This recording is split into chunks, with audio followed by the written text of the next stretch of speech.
באוגוסט 2002, ברביעי לחודש, נהרג בננו, עומרי, בפיגוע בצומת מירון. ומכאן הכל התחיל.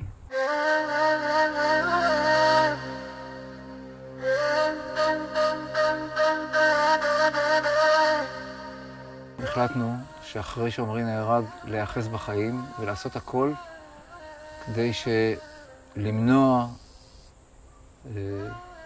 שפך דם נוסף. פה יש לנו גינת ירק, זו הגינה הראשונה שאנחנו שקלנו פה. היו פה המון ירקות ושמנו גם צמחי תבלין.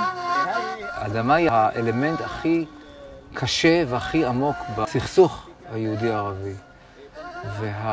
ודווקא מהמקום הזה של לעשות פרויקטים ולעשות עשייה משותפת באדמה, אנחנו מגיעים לרבדים מאוד עמוקים. בפעם הראשונה שהגעתי לבו, היו אנשים פשוט זרים. לא הכרנו אחד השני. היה לי קשיים לדבר איתם, להתעסק גם באדמה, להיות חברה עם מישהו שאני בכלל לא מכירה. אבל במשך התוכנית התגברתי על כל הקשיים האלה. זה חשוב לי לעשות את המפגשים האלה, במיוחד בין אוכלוסייה ערבית לאוכלוסייה יהודית, כי אנחנו יחד בגליל. אני רוצה שהילדים שלי לא ירגישו את הזרות שנפגשים עם אוכלוסייה יהודית.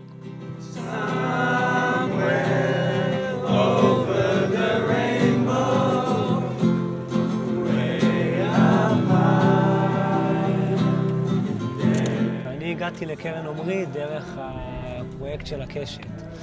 שהיינו פה 30 חבר'ה, יהודים וערבים ועוד מתנדבים מכל העולם. הבנייה של הקשת הייתה במהלך מבצע צוק איתן. וזו הייתה תקופה מאוד מאוד מתוחה בין יהודים וערבים בישראל בכלל. בהתחלה חשבתי שזה לא כל כך נעים לבוא לפה, לעבוד עם יהודים, להיות עם יהודים כל הזמן, בגלל שזה היה ממש כאילו באותו זמן של מלחמה. בסוף זה היה ההפך.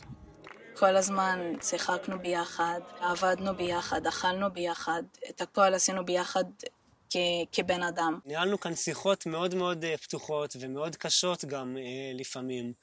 ומה שאפשר את זה באמת המקום המדהים הזה, שהוא לא שייך ליהודים והוא לא שייך לערבים, הוא מקום ניטרלי והוא בית של כולם. וזאת הייתה חוויה מדהימה.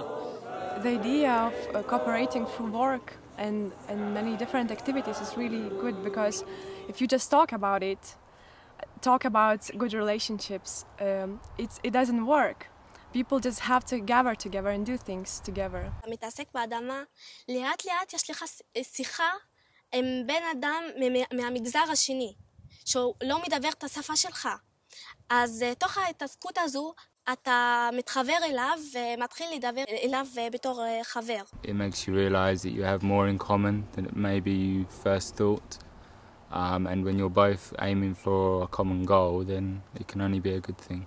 לא משנה מאיפה באת, מאיזה דת, מאיזה כפר, מה שאתה מאמין. מה שחשוב זה שאתה בן אדם. Everything we do together here, and I think it's really nice idea just to, and it would be nice to have more people here, more volunteers, because I think this place is just amazing. ואני מזמין את כולם להגיע לכאן.